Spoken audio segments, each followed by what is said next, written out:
Hello, quick pre-note. This is the only edited literary work of mine that will be published by me. And that's the gist of it.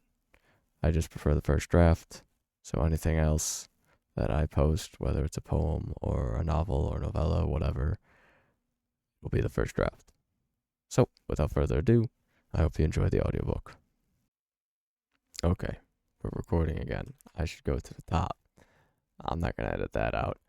Anyway, I'm going to be reading a short story I wrote for a writing competition that I submitted it to a couple of years ago or something. I don't remember.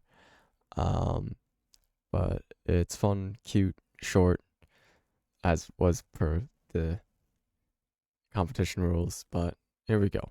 It's called The Gift, and it's about Tim, who's a frog, needing to get his best friend a gift before the shops close. It was Tuesday, October the 7th, in the town of Froggyland, a city home to a mass majority of the frogs within the overarching bog area. Tim, a resident of Froggyland, was inside his toadstool home, sipping on his warm cup of tea with honey and sugar beside a crackling fire. His feet propped up on a stool made of fine wood draped with a homemade quilt of his family.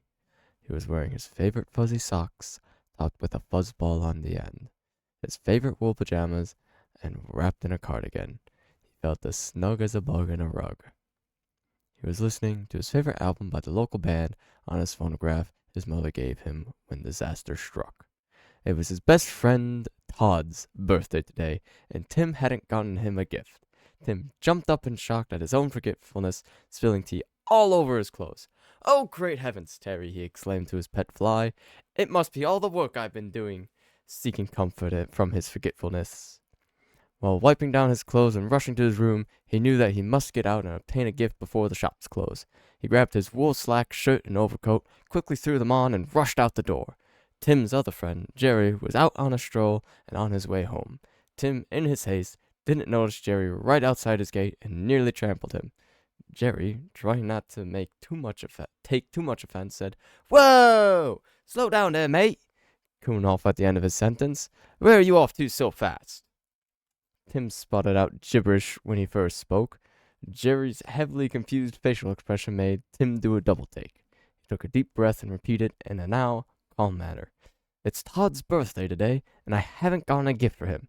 It's already past midday," he said while checking his watch, "and most of the shops are to close soon." Jerry's face dropped. Birthdays to the residents of Froggyland are of high significance.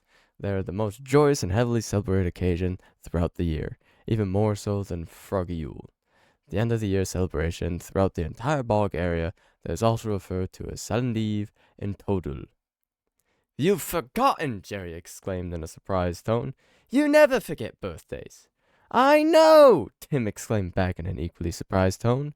"It must be all the work and the lining up of my day off with Todd's birthday today," he said, brushing his hand over his shining bald head, still slightly in disbelief. "Well, I don't mean to be a downer, but it does look like it is to rain pretty heavily today," said Jerry unapologetically. "Oh, great heavens, Jerry!" Tim exclaimed in his favorite catchphrase. "What am I to do? I haven't an umbrella either. Mine broke last week when the previous storm rolled through." Stress was now getting to Tim. Jerry, gaining a heart through the sight of his friend's distraughtness, offered to Tim, "I'm headed home to pick up my gift for Todd, an umbrella. You're more than welcome to join me and my friend." Whatever. Tim was comforted by his friend's gesture. However, Tim knew that he needed to muster up and go get the gift for his friend, rain or shine. Tim said in response to the gesture, "I'm sorry, Jerry, but I must decline. The shops are to close in 30 minutes, and it'll take me at least 10 to get to the main square, and that's without any salamander shenanigans." Jerry wished his friend good luck and bid him farewell. Tim hopped up on his crustacean steed and started riding towards the square. Thunder rumbled in the air as he leapt. On his way to the square, the very salamander shenanigans he was hoping to avoid were blocking the bridge into the town square. The fiery salamanders were out protesting again, something the feisty residents did frequently.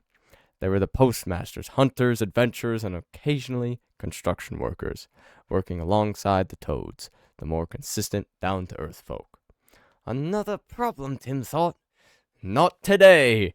I have important matters. Bolstering courage. Try that again. Bolstering courage from within, Tim rowed the crustacean down to the banks of the river to complete a daring task. Crossing the town's main river, which spanned wide, roughly 15 feet between each bank. Arriving on the southern bank, Tim noticed the water was slightly higher than he anticipated. The frigidness of winter hadn't arrived yet to fully freeze over the river, and the previous week's rain hadn't fully flushed out of the river yet. Thunder rumbled once again, this time much louder and with a crack of lightning. Tim reared the reins of his steed and commanded him to jump over the roaring river. Stellarin, the steed, jumped high and far. He soared right over the river and landed smoothly on the other side. The feat distracted the salamanders from the protesting and made them gaze in awe.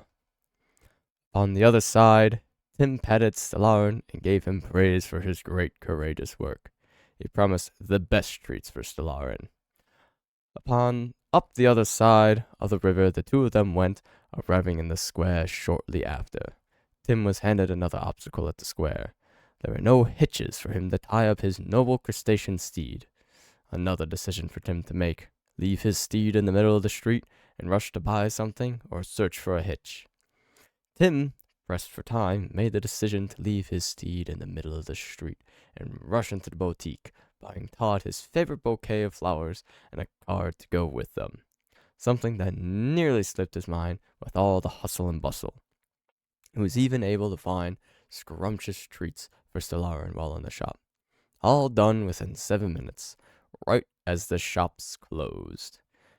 Tim's card was somewhat bland on the outside, however, eloquently decorated on the inside, a common practice for cards in the frog and toad communities alike within the bog area, whereas the salamanders preferred flashy, eloquent displays on the outside. The words and actions of the toads and frogs were taken much more seriously than that of flashy outsides of any kind, and even sometimes the toads cared not for the words and only the actions. Stepping out of the shop onto its porch, Tim let out a large Stepping out of the shop onto its porch, Tim let out a large sigh of relief. Whew! The sun was now shining brightly. The rain that was forecasted by the dark clouds, thunder, and Jerry seemed to vanish miraculously. He basked in the sunshine with his arms stretched out on the side for a moment, absorbing in full its warmth and comfort. While in the shop, Tim's steed noticed an open hitch that appeared and meandered on over to it. With the package secured, Tim hopped on round two. With the package secured, Tim hopped up on Stellarin once again and took a moment to write a beautiful message to his friend Todd, and tucked the card in between the flowers. The two of them rode off into the sunset, towards an evening full of celebration and memories. The end, said the witch as she closed the book in unison with the chime of the oven. The apple pie has finished cooking, dear, said the oven sweetly. The cherry pie has 30 minutes to go, and the casserole only 10. I do need a refreshment of wood, and the time is 7:20. Thank you, love. The witch got up from her chair by the hearth to go take care of the pies in the oven. Winston and Wilfred, the eldest and youngest black cats of the witch, were both smiling and purring loudly after hearing their favorite bedtime story, with cinnamon apple pie on the horizon for a snack. They followed the witch into the kitchen, circling her legs as a sign of their affection, and watched as she brought the pie over to the windowsill to cool. With the pie cooling in the autumn haze, Winston, Wilfred, and the witch walked back to the warm, crackling fire for a nap together. There you go. There's the story. In an audiobook form. So, yeah, if you just want to reread it, I believe I posted it on Facebook, or I put it on Wattpad and then put the link on Facebook. Yeah, I did that. I guess I'll go pin it after I'm done here, which is now. So I hope you enjoyed, and bye bye.